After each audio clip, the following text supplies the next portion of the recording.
तर राम राम मंडळी, आपण निघालोत आपल्या घराकडे.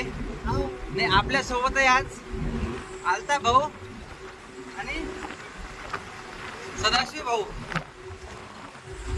तर यांच्या गाडीमध्ये आपण जबलपूर पासून बसलेलो आहोत आणि थेट आपल्या घरापर्यंत चाललेलो गाडीमध्ये.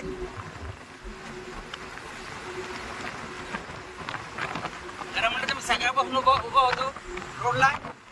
खूप जणांना हात केला पण कोणी चांगला रिस्पॉन्स भेटला नाही.